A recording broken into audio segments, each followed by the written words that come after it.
Hello learners, welcome to Learn On. Learning is on.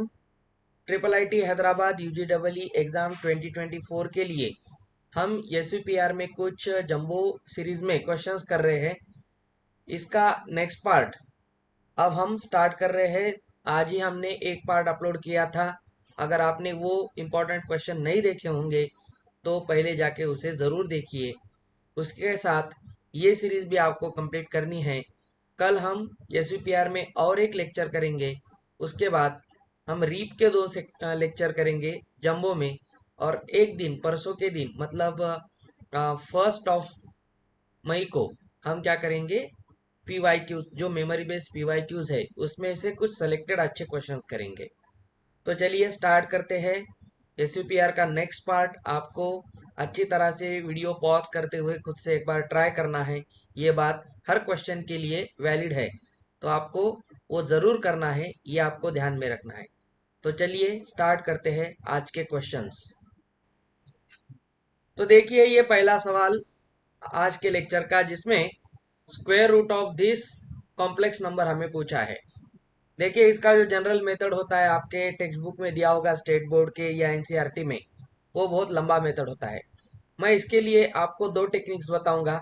एक इसका shortcut formula भी है और एक टेक्निक भी है। तो मैं सबसे पहले आपको एक टेक्निक बताता हूँ। वो टेक्निक ध्यान में रखनी है, कैसे करना है।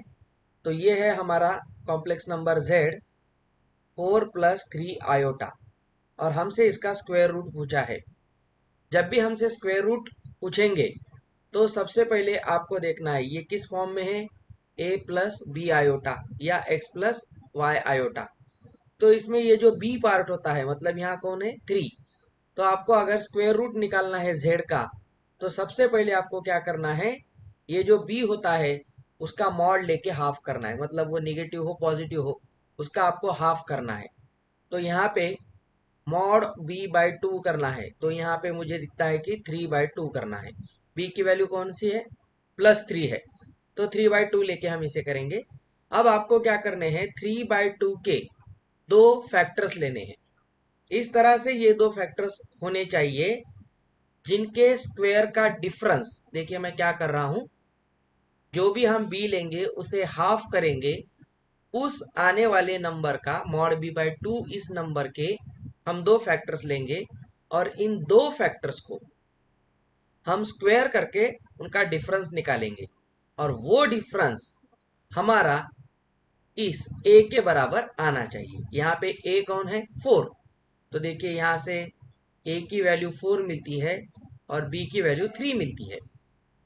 तो 3/2 यहाँ पे अगर आप ऑप्शन देखोगे तो मुझे 1/√2 और 3/√2 ये इसके दो फैक्टर दिख रहे हैं। देखिए हम एक काम करते हैं, 3/√2 लेते हैं और 1/√2 लेते हैं।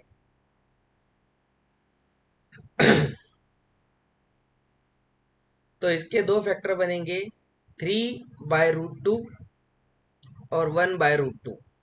अब यही दो फैक्टर आपको यहाँ पे देखने हैं। अब देखिए हमारा आंसर आ चुका है, क्योंकि अगर हम इन दोनों का स्क्वायर करके डिफरेंस लेंगे तो इस 3/√2, ये जो 3/√2 है इसका स्क्वायर लेके और 1/√2 का स्क्वायर लेके डिफरेंस लीजिए दोनों का। तो मुझे यहाँ पे दिखाई दे रहा है कि 9/2 -1/2 ये 8/2 यानी 4 होता है, जो a के बराबर है। हमने अभी आपसे यही कहा था कि b को हाफ कीजिए, उसके दो फैक्टर्स लीजिए, उस दो फैक्टर्स का स्क्वायर का डिफरेंस अगर a आता है तो वही आपके आंसर के दो नंबर्स होते हैं। बस खत्म। तो यहाँ पे मुझे 3/√2 और 1/√2 दिख रहा है। वो ऑप्शन 1 में भी दिख रहा है, 2 में भी दिख रहा है, लेकिन यहाँ 4 में भी दिख रहा है और 2 में भी दिख रहा है।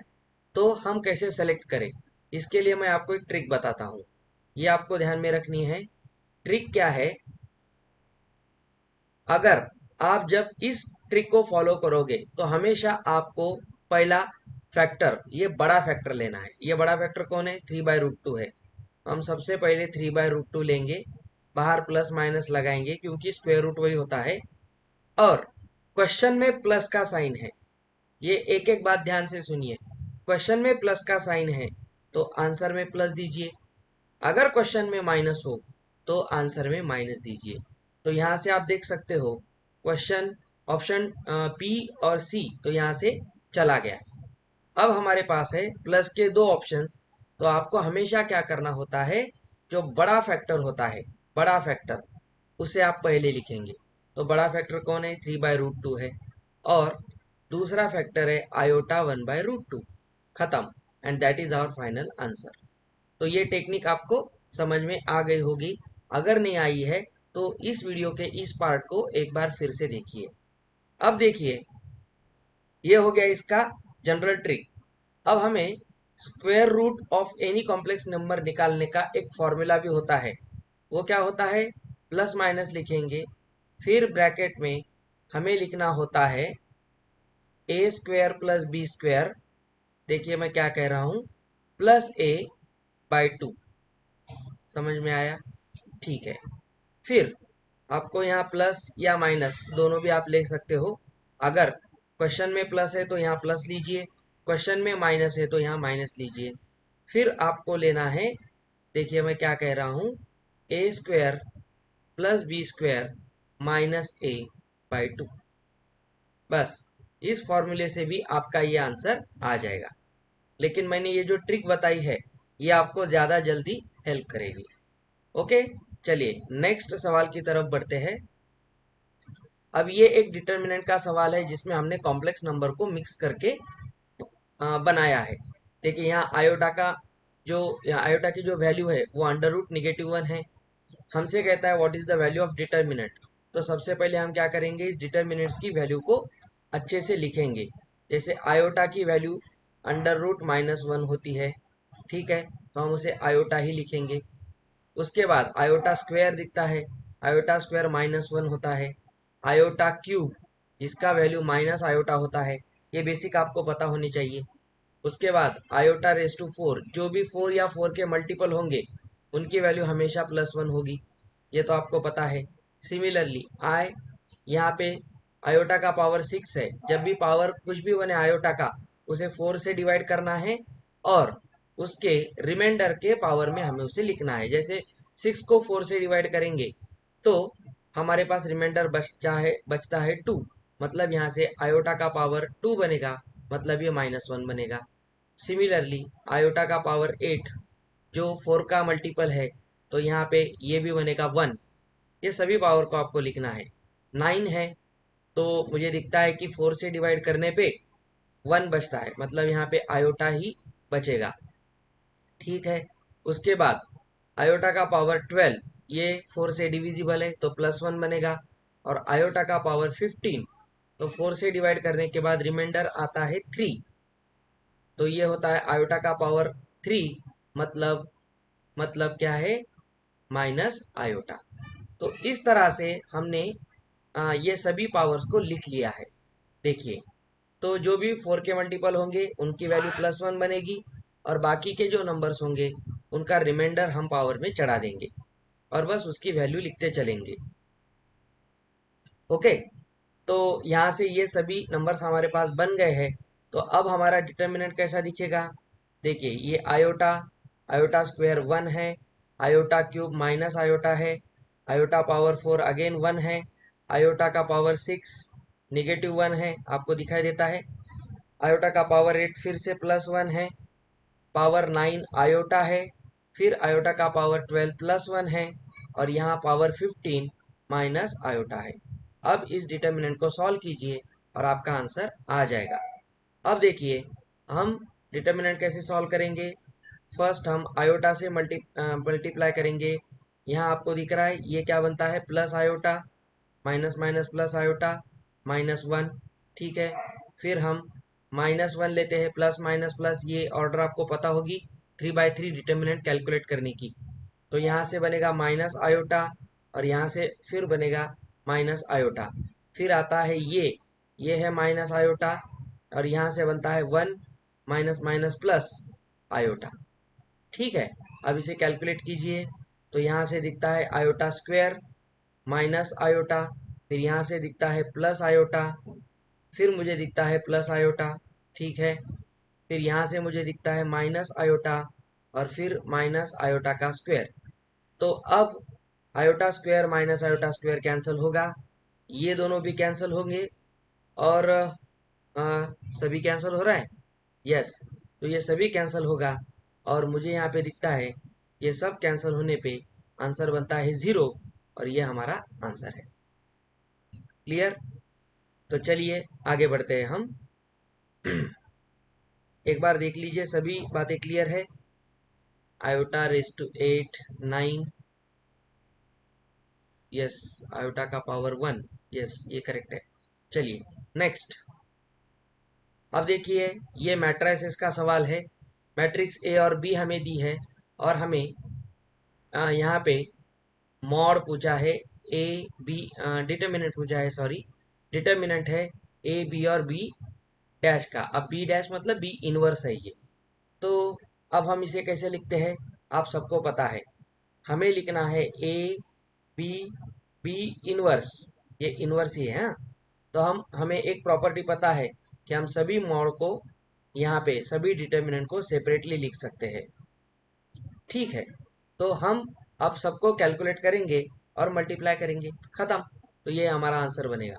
अब देखिए, डिटर्मिनेंट ऑफ ए क्या बनेगा, ए बनेगा 2 - 12, तो यहाँ से ये बनता है -10। फिर डिटर्मिनेंट ऑफ बी क्या बनता है,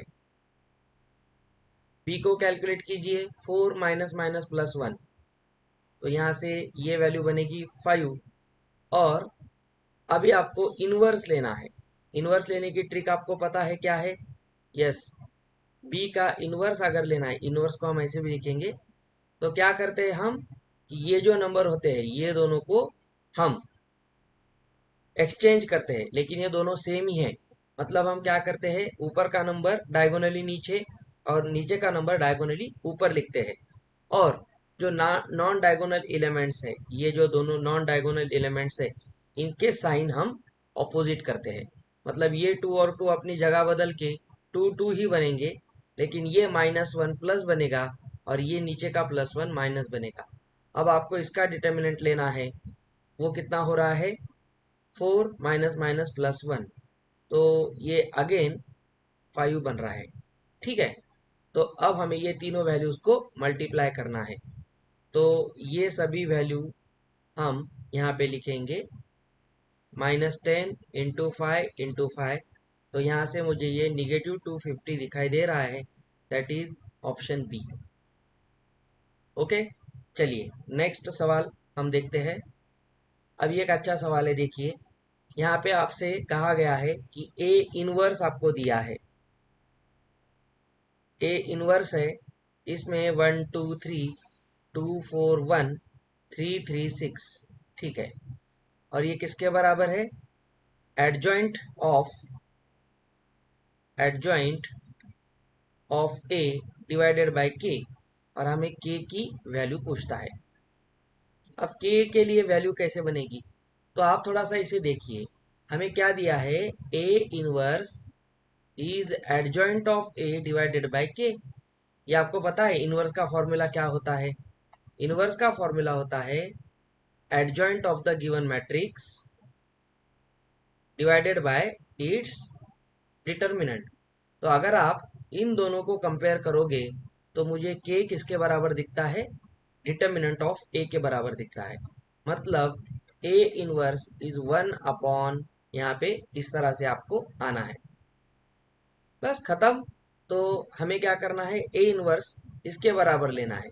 तो आपको के निकालने के लिए सिर्फ क्या निकालना पड़ेगा, के लिए हमें ए इनवर्स का यहाँ पे सीधा सीधा दिख रहा है आपको, ये किसके बराबर होगा, के निकालने के लिए हम एक काम कर सकते हैं। तो ये दोनों को अगर इधर लेके जाए, तो ये 1/ए इनवर्स भी बनेगा, सही बात है। या आप इसका सीधा सीधा डिटर्मिनेंट ले लीजिए, तो इसका जो भी आपको डिटर्मिनेंट मिलेगा वही हमारा के का वैल्यू होगा। तो के हम लेंगे इस तरह से, ठीक है, इनवर्स।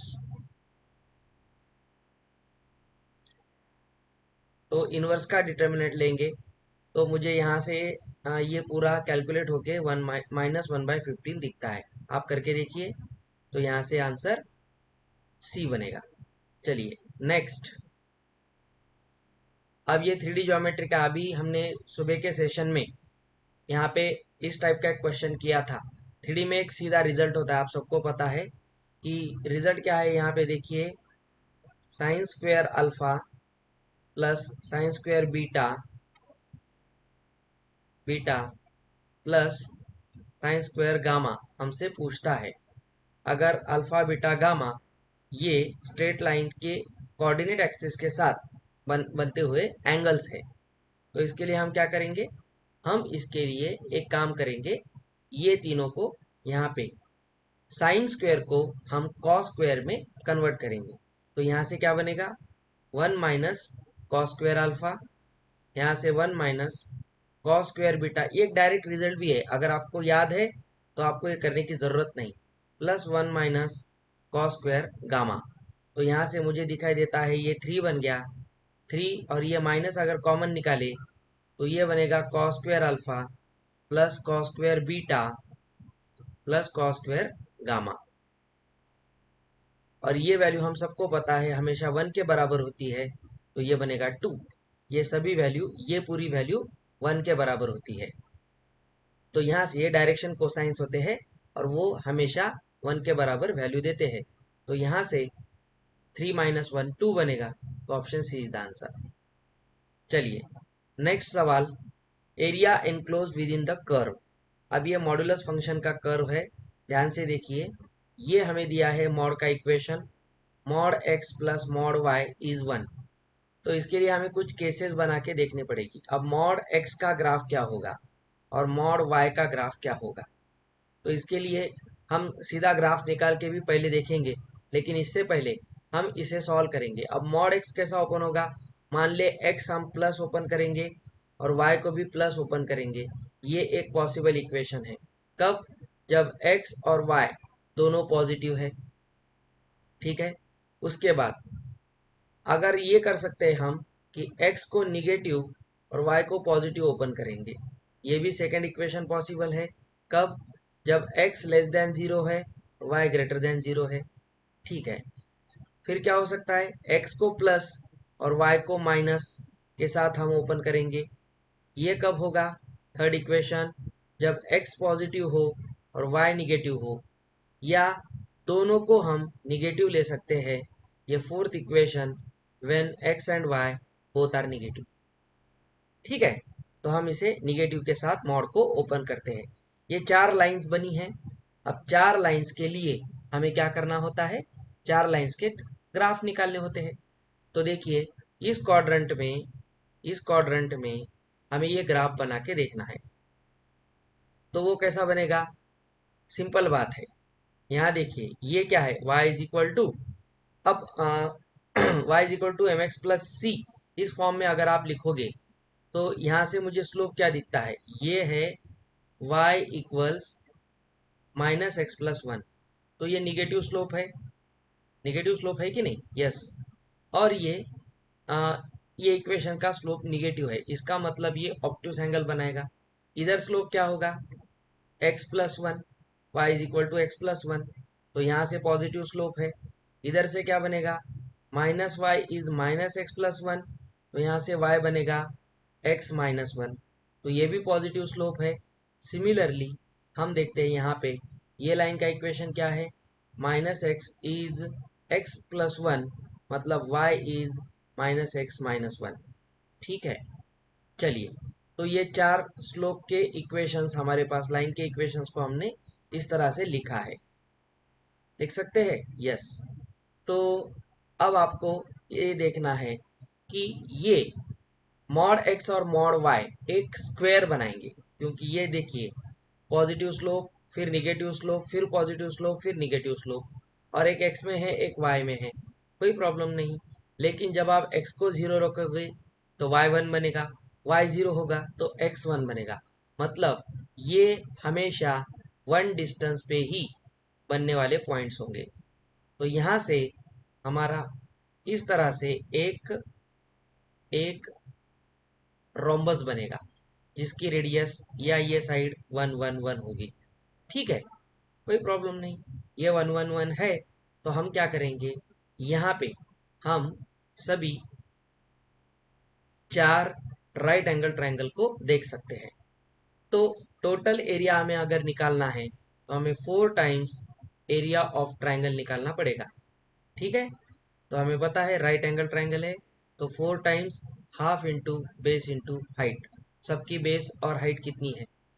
सबकी बेस और हाइट तो 1 1 ही है। तो 4 इंटू, देखिए यहाँ से तो 1/2 बनता है, तो ओवरऑल ये पूरा एरिया 2 के बराबर बनेगा, and so that final answer is 2। आगे चलिए, अब इसे एक बार आप ट्राई करके देख सकते हो। यहाँ पे 2/1 प्लस कॉट स्क्वायर थीटा दिया है, 4/1 प्लस tan स्क्वायर थीटा दिया है, और हमें 2 साइन स्क्वायर थीटा यहाँ पे प्लस करके दिया है। ये क्वेश्चन को सॉल्व करने के बहुत सारे तरीके हो सकते हैं। हम ये भी काम कर सकते हैं, 1 प्लस कॉट स्क्वायर थीटा क्या होता है? कोसिक स्क्वायर थीटा होता है। तो हम इसे 2/कोसिक स्क्वायर थीटा लिखेंगे। 1 plus tan square theta seek square theta होता है। तो न्यूमेरिकल वैल्यू निकालनी है सबकी, और यहाँ से +2 साइन स्क्वायर थीटा बनेगा। ठीक है, 2/कोसिक स्क्वायर, अब 1/कोसिक स्क्वायर तो साइन स्क्वायर होता है, तो हम इसे 2 साइन स्क्वायर थीटा लिखेंगे। 4/कोसिक स्क्वायर थीटा को हम 4 कॉस स्क्वायर थीटा लिख सकते हैं, और यहाँ से फिर 2 साइन स्क्वायर थीटा है। तो चलिए, तो यहाँ से मुझे दिखता है 4, देखिए 4 साइन स्क्वायर थीटा, और यहाँ से दिखता है 4 कॉस स्क्वायर थीटा। अगर 4 कॉमन निकालेंगे तो ये sine square theta plus cos square theta बनेगा, और ये वैल्यू 1 के बराबर होती है, तो इसकी न्यूमेरिकल वैल्यू आएगी 4। Option C is the answer. Got it? Yes. चलिए, नेक्स्ट सवाल, आपको इसकी डिग्री निकालनी है। किसी भी, देखिए किसी भी डिफरेंशियल इक्वेशन की डिग्री, और क्या निकालते हैं हम? आपको एक तो डिग्री पूछेंगे, यस, या उसकी ऑर्डर पूछेंगे। ऑर्डर क्या होती है? हाईएस्ट डेरिवेटिव, और डिग्री होती है हाईएस्ट डेरिवेटिव का पावर। तो हमसे डिग्री पूछता है, तो यहाँ पे देखिए d3y dx3, आप तो बता सकते हो देखते ही। फिर d2y/dx2 minus dy/dx plus y is equal to 0। चलिए, एक डिफरेंशियल इक्वेशन है। अब हम देख सकते हैं यहाँ पे हाईएस्ट डेरिवेटिव कौन सा है? ऑर्डर 3 का है। ऑर्डर 3 का है, ये है हाईएस्ट डेरिवेटिव, मतलब यहाँ पे इसकी ऑर्डर तो 3 है। ओके, अब हाईएस्ट डेरिवेटिव का पावर कितना है? 1 है। तो यहाँ से हमें इसकी डिग्री दिखाई देती है 1, और so that 1 is the answer. चलिए नेक्स्ट, ये मैं आपको होमवर्क में दे रहा हूँ। हमने दोपहर के सेशन में भी ऐसा सवाल किया था, आपको मिनिमाइज करना है। अभी हमने एलपीपी का लेक्चर भी किया था, और ऐसा एक सवाल भी किया है दोपहर में, आप इसे करके देखिए। नेक्स्ट, अब देखिए हमसे यहाँ पूछता है इफ टू वेक्टर्स, ये दिए हैं, are mutually perpendicular, then the value of lambda. अब दो वेक्टर्स म्यूचुअली परपेंडिकुलर होते, इसका मतलब क्या है? मान ले ये एक वेक्टर है और ये एक वेक्टर है, ये परपेंडिकुलर कब होते हैं? अब चलिए 90 डिग्री एंगल है, तो हम देख सकते हैं कि दो वेक्टर्स का अगर हम डॉट प्रोडक्ट लेते हैं तो वहाँ cos 90 बनेगा, और cos 90 क्या होता है? 0 होता है। तो यहाँ से हमें एक बात पता चलती है, अगर अगर इम्पोर्टेंट है, देखिए दो वेक्टर्स परपेंडिकुलर है तो उनका डॉट 0 लेना है, बस इतना ही कॉन्सेप्ट है। तो यहाँ पे हमारे पास जो फर्स्ट वेक्टर है 2i कैप प्लस जे कैप प्लस के कैप, ये कैप आप दीजिए, इसका डॉट लेना है i cap minus 4j cap plus lambda के कैप, और ये डॉट को 0 कर देना है। देखिए मुझसे बहुत सारे बच्चे सवाल कर रहे हैं कि ये सीपीआर में क्वेश्चन का लेवल इतना इजी होता है क्या? इतना ही इजी होता है। अगर आप मेमोरी बेस्ड पीवाईक्यू देखोगे तो ऐसे ही क्वेश्चंस है, इसलिए आप हमारे ACPR सेक्शन को अच्छे से करिए, रिवीजन करिए, आपका कट ऑफ निकल जाएगा। रिप पे फोकस कीजिए। तो डॉट प्रोडक्ट में हम क्या करते हैं, यहाँ पे आई कैप, जे कैप और के कैप को मल्टीप्लाई करते हैं। तो यहाँ से मुझे दिखाई देता है 2 × 1, यहाँ से बनेगा 2, यहाँ से देखिए -4 मल्टीप्लाई करना है, यहाँ से +1 × -4 और यहाँ से क्या बनता है प्लस लैम्बडा। ठीक है, तो ये मुझे दिखाई देता है यहाँ, और यहाँ से लैम्बडा की वैल्यू बनेगी +2। खत्म। तो वेक्टर में इतना छोटा सा कॉन्सेप्ट हमें यूज करना था। दो म्यूचुअली परपेंडिकुलर वेक्टर्स हो तो उनका डॉट हमेशा 0 कर देना है। नेक्स्ट सवाल आपको देखना है। ओके, तो मुझे लगता है कि हमारे ये सभी सवाल खत्म हो गए हैं। हम कल और एक लेक्चर करेंगे एसयूपीआर का, जिसमें हम कोनिक सेक्शन और पूरा कैलकुलस ज़्यादा कवर करेंगे। ठीक है, तो ये वीडियो देखिए, दोस्तों के साथ शेयर कीजिए, अच्छा लगा हो तो लाइक कीजिए। अगर किसी सवाल में डाउट है या मुझसे कुछ गलती हो गई हो तो आप उसे कमेंट बॉक्स में ज़रूर बताइए, मैं उसे वहीं पे आपको रिप्लाई दूंगा। ओके, फिर मिलते हैं कल नेक्स्ट वीडियो के साथ। Till then, happy learning with Learn On, have a nice day, good bye.